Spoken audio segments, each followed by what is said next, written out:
حضرت آدم علیہ السلام کا قصہ اسلام میں اولین انسان اور نبی کی کہانی کے طور پر ہمیں اللہ تعالیٰ کی طرف سے دیا گیا ایک اہم سبق ہے۔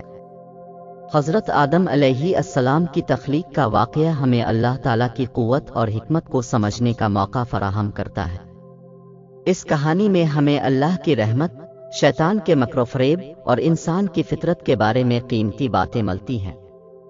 اللہ تعالیٰ نے حضرت آدم علیہ السلام کو زمین پر اپنا نائب بنانے کا ارادہ کیا اور تمام فرشتوں کو اس بات کی اطلاع دی۔ اللہ تعالیٰ نے فرمایا کہ میں زمین میں ایک خلیفہ بنانے والا ہوں۔ فرشتوں نے اللہ تعالیٰ سے عرض کیا کہ کیا آپ ایسے کو پیدا کریں گے جو زمین میں فساد اور خون ریزی کرے گا؟ اللہ تعالیٰ نے جواب دیا کہ میں وہ جانتا ہوں جو تم نہیں جانتے۔ اللہ تعالیٰ نے حضرت آدم علیہ السلام کو مٹی سے پیدا کیا اور اپنے علم اور حکمت سے ان کے اندر جان ڈالی۔ حضرت آدم علیہ السلام کو علم عطا کیا اور ان کو چیزوں کے نام سکھائے۔ اس کے بعد اللہ تعالیٰ نے فرشتوں کو حکم دیا کہ حضرت آدم علیہ السلام کے سامنے سجدہ کرے۔ تمام فرشتے اللہ کے حکم کی تعمیل میں جھک گئے، مگر ابلیس نے انکار کر دیا۔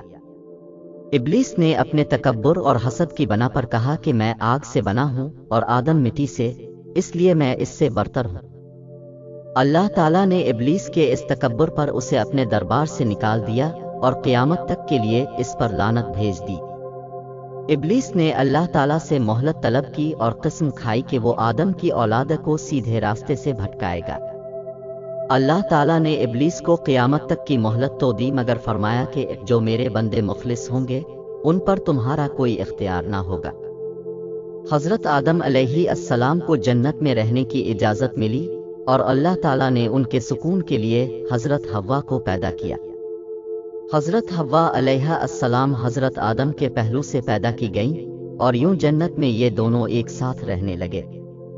اللہ تعالیٰ نے انہیں جنت کی تمام نعمتوں سے فائدہ اٹھانے کی اجازت دی، مگر ایک خاص درخت کے قریب جانے سے منع فرمایا۔ شیطان، جو ابلیس کے روپ میں تھا، حضرت آدم اور حوا علیہما السلام کے پاس آیا اور انہیں ورغلایا کہ اگر تم اس درخت کا پھل کھا لو گے تو ہمیشہ زندہ رہو گے، فرشتے بن جاؤ گے۔ شیطان کے مکر و فریب کے سبب حضرت آدم اور حوا علیہما السلام نے اس درخت کا پھل کھا لیا۔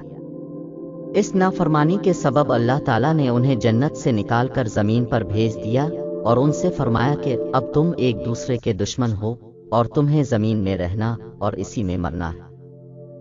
حضرت آدم علیہ السلام نے اپنی غلطی پر بہت پچھتایا اور اللہ تعالیٰ سے معافی طلب کی۔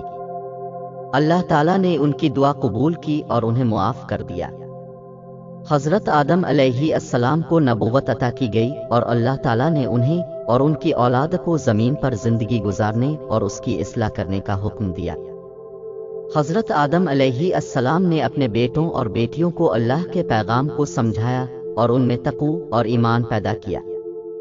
حضرت آدم علیہ السلام نے اللہ کے احکام کے مطابق اپنی زندگی گزاری اور لوگوں کو اللہ تعالیٰ کی عبادت اور شیطان سے بچنے کی تلقین کی۔ حضرت آدم علیہ السلام کا یہ قصہ ہمیں یہ سبق دیتا ہے کہ انسان سے غلطیاں ہو سکتی ہیں، لیکن اللہ تعالیٰ کی رحمت سے معافی کا دروازہ ہمیشہ کھلا ہے۔ ہمیں اللہ تعالیٰ کے حکموں کی پیروی کرنی چاہیے اور شیطان کے وسوسوں سے بچنا چاہیے۔ حضرت آدم علیہ السلام کی کہانی انسانیت کے لیے ایک رہنمائی کا ذریعہ ہے کہ اللہ تعالیٰ کی عبادت اور فرما برداری ہی اصل کامیابی ہے۔ یوں حضرت آدم علیہ السلام کی زندگی کا یہ واقعہ ہمیں نیکی، معافی اور اللہ کی راہ پر چلنے کا سبق سکھاتا ہے۔ یہ ہمیں شیطان کے مکر و فریب سے ہوشیار رہنے کی بھی تعلیم دیتا ہے اور اللہ کی طرف رجوع کرنے کی اہمیت کو اجاگر کرتا ہے۔ بھی ہمارے چینل کو سبسکرائب کریں اور روزانہ نئی اپڈیٹس کے لیے بیل آئیکن پر کلک کریں۔